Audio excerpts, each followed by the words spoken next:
Welcome back to Ultimate SNS. I hope everyone is having a great weekend. So today we're going to be talking a little bit more about prepping and what you need to be prepping. Obviously we know we need to be getting food now. We need to get as much food as we can. Stockpile that stuff to the ceilings. Fill up your closets. If you need to, place it under your beds. It's up to wherever you got a place to store that stuff, guys. I would highly recommend that you get some potable water containers so you can start stockpiling water as well. And depending on the size of that container and the type of chlorine that you buy or bleach, which is just your household bleach, you can find, depending on the brand that you're using, the concentration of it, you want to add a few drops to that water to give it a long-term shelf life. And then don't drink it. Allow that to just kind of sit and wait for you for when you need it. One, we have storm seasons coming in. Two, you need to be prepping based off what we're seeing happening around this country and in the news.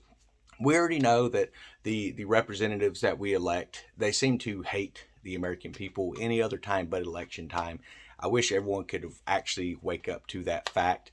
They would rather bring people over here in this country illegally and give them the rights and give them the different types of avenues of help that is actually set for the American people, paid for by the American people. And that's what we're seeing happening in our country. So also something else that you might want to do, you want to find a way to store fuel long term. We're talking about gasoline and diesel, even kerosene, things like that. There's different ways that you can store that. Most gasoline companies have an aeration system that aerates the gasoline, keeps the oxygen content up in it. So that's something you can actually look for in the store. You can see how it's made, and you can actually take and build that yourself. Me personally, I use diesel, which is very easy to preserve long term. You can buy an additive booster that has cetane in it. Remember, gasoline takes octane, diesel takes cetane. You can get a cetane boost, and what that does is it gives it a longer shelf life. And using that with generators, RVs, things, and your heating sources, whatever it is that you're using, guys, that's going to help you out a lot. If you remember back around 2020, right before Biden took office, our fuel prices were under $2 a gallon. They got up over $5 a gallon just for gasoline here in this area, and now they run about around $4 a gallon. So Biden actually takes this credit about oh, okay, I got fuel prices down to right around $4, maybe just under $4 a gallon, but we're still quite a bit higher. We're almost $2 more than what we were paying before he took office. So he's not actually done anything good. He just jacked those prices up, then had them lowered back down. And people say, well, the government can't really manipulate those prices. Actually, they can. All they have to do is come in, sign executive orders that stops your domestic fuel production, which is what he done on day one. So if you're looking at, well, how do I really get into this prepping thing? Well, what I'm going to actually, kind of instruct you is just some basic stuff here. So what you do is you figure up all your bills, you figure your budget up, and if you got some extra money, rather than taking that extra money and going out and buying a $70 video game or a $40 pair of shoes that you may or may not need, if you don't need them, don't buy them. Just take that extra money, go to the store, and you want to pick up some canned goods. The reason we stock a lot of canned goods is simply because it holds its shelf life longer. The sell-by date on the top, understand that is a sell-by date. That is not an expiration date. People need to understand that. I know a lot of times you'll have people like, well, they just threw a bunch of food out because it's a few days past that sell-by date. Don't do that. You're going to need it. Keep it. Now, whenever you're looking at dry foods and stuff, such as beans and stuff like that, now you can actually vacuum seal those and make them last quite a bit longer, as long as you're keeping it in a cool, dry area. And it has to be dry, guys, because it will suck in humidity like there is no other. And you want to make sure you keep that stuff dry. It's going to make it last longer. Same with rice. If you're storing flour long term, you really should take that flour out of the bag originally and understand it's been processed, but it can actually have weevils and stuff. So a lot of times it's actually recommended to take and freeze that for a few days and get it as cold, as frozen as you can, which will kill anything that's in it. Then sift it back into a good Ziploc type container, or a vacuum seal would actually be better. And just get that stuff vacuum sealed out. That way you're going to have it. It's not going to get wet. It's not going to have bugs developing in it and things like that. So those are a few little tips for you. If you're buying dry goods such as the dried rices and stuff like that as well, I would use those preps before I used my canned goods. Save those canned goods for when your dry good preps actually run out, because again, they have a longer shelf life that's going to help you out in it.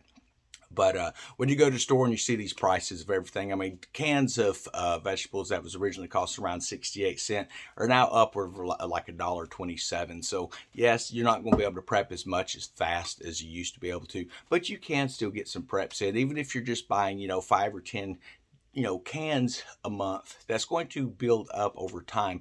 But understand this also, you need to also figure out ways for sustainability.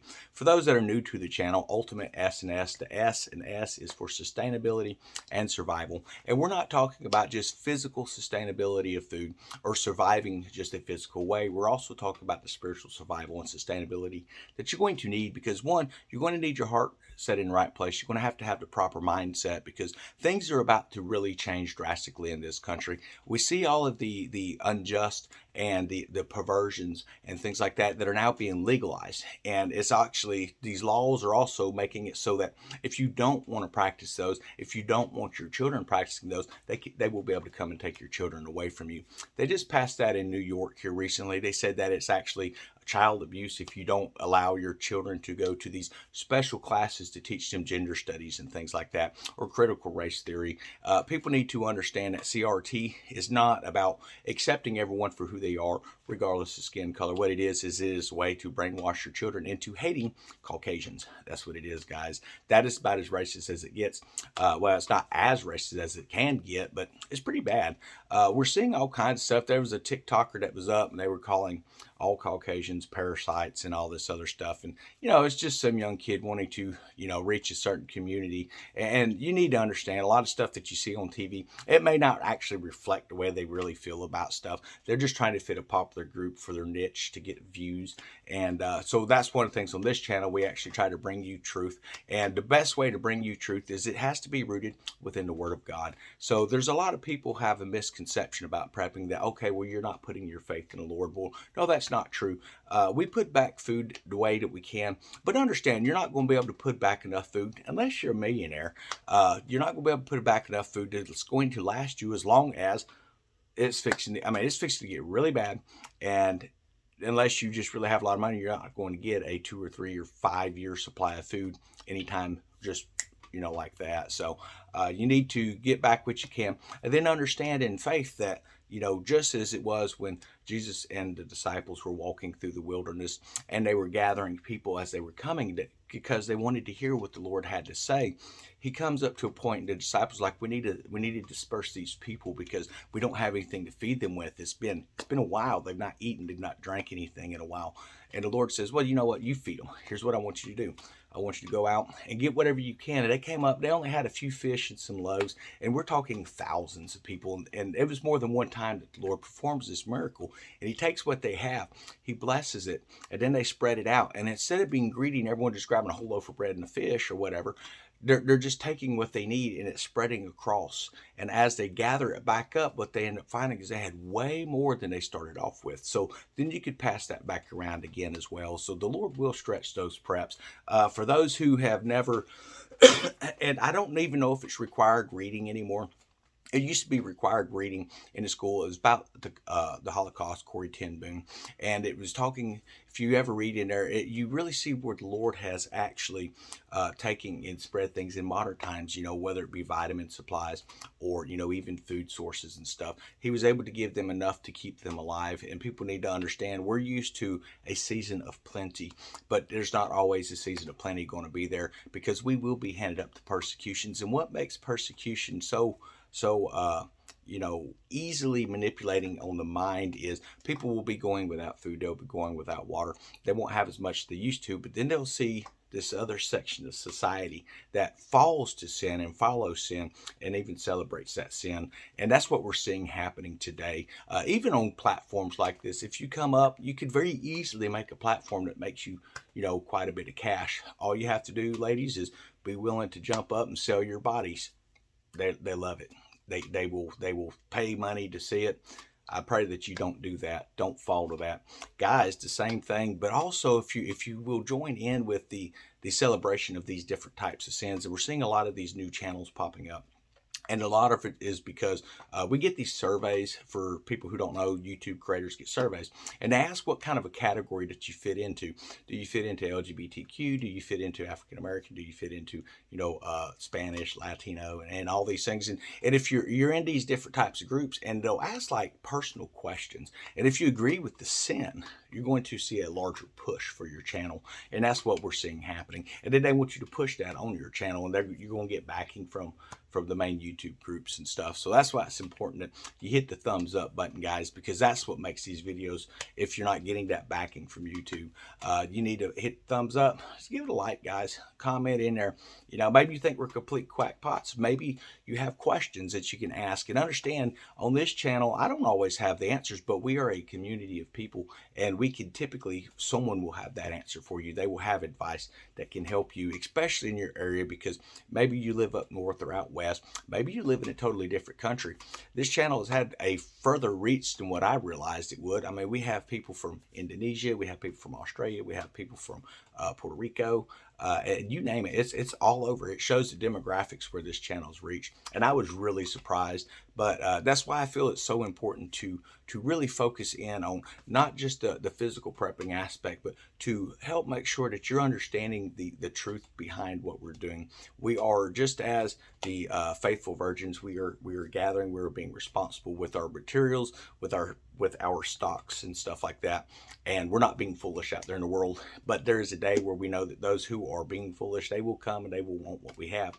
And we're instructed not to give to those types of people. There are truly needy people out there who can't prepare, and it's those people that we will help. It is not the ones that are running around with their Mercedes and their BMWs and trading in a new car every day, buying the real big, luxury items and stuff like that, but neglecting to actually stock up on the necessities of life.